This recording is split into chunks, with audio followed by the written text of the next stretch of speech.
আদালত অবমাননার দায়ে ক্ষমতাচ্যুত প্রধানমন্ত্রী শেখ হাসিনাকে ৬ মাসের বিনাশ্রম কারাদণ্ড দিয়েছে আন্তর্জাতিক অপরাধ ট্রাইব্যুনাল। একই অভিযোগে গাইবান্ধার আওয়ামী লীগ নেতা শাকিল আকন্দ বুলবুলকে ২ মাসের কারাদণ্ড দেওয়া হয়েছে। বিচারপতি গোলাম মর্তুজা মজুমদারের নেতৃত্বাধীন ৩ সদস্যের ট্রাইব্যুনাল আজ এ রায় দেন।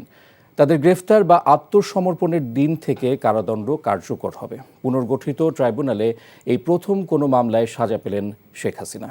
আরও জানাচ্ছেন হাসান জাবেদ। বান্ডেল থাকলে প্রতি সেনমানিতে টাকা বাঁচবে। বিকাশ সেনমানি বান্ডেল কিনে জিতুন প্রতি লেনদেনে। জুলাই আগস্ট ছাত্র জনতার অভ্যুত্থানে দেশ থেকে পালিয়ে যেতে বাধ্য হন ক্ষমতাচ্যুত প্রধানমন্ত্রী শেখ হাসিনা। বর্তমানে তিনি ভারতে অবস্থান করছেন।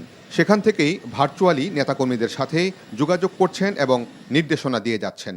গত বছরের ২৮শে অক্টোবর গাইবান্ধার আওয়ামী লীগ নেতা শাকিল আকন্দ বুলবুলের সঙ্গে ফোনালাপ করেন শেখ হাসিনা, যেখানে তিনি ২২৭ জনকে মারার লাইসেন্স পাওয়া গেছে এমন মন্তব্যসহ বিভিন্ন কথা বলেন, যার মাধ্যমে আদালতের কার্যক্রমকে বাধাগ্রস্ত করা সহ সংশ্লিষ্টদের ভীতি প্রদর্শন করা হয় মর্মে আদালত অবমাননার অভিযোগ আনা হয়।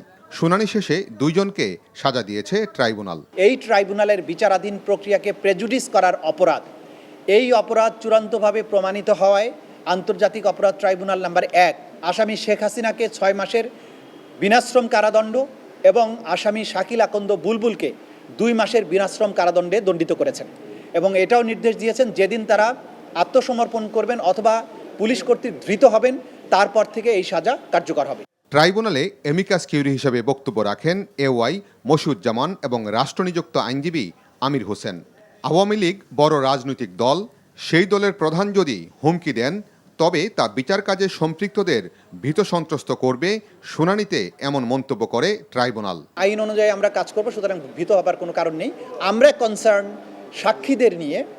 আমাদের এই মামলা প্রমাণ করার জন্য সবচেয়ে গুরুত্বপূর্ণ হচ্ছে মামলা সাক্ষী। সুতরাং সাক্ষীরা বাংলাদেশের প্রত্যন্ত অঞ্চলে ছড়িয়ে ছিটিয়ে থাকা সাধারণ মানুষ এবং বিশেষ করে তদন্তকারী কর্মকর্তারা যারা সরকারি কর্মকর্তা, তাদেরকে যদি ভয় দেখানো হয় তাহলে এই মামলার তদন্ত কার্যে সেটা প্রভাব পড়বে। সেই কারণে এই কন্টেম্পট প্রসিডিংসটা আনয়ন করা হয়েছে। আন্তর্জাতিক অপরাধ ট্রাইব্যুনাল পুনর্গঠনের পর এই প্রথম সাবেক প্রধানমন্ত্রী শেখ হাসিনা সহ ২ জনকে সাজা দিল ট্রাইব্যুনাল।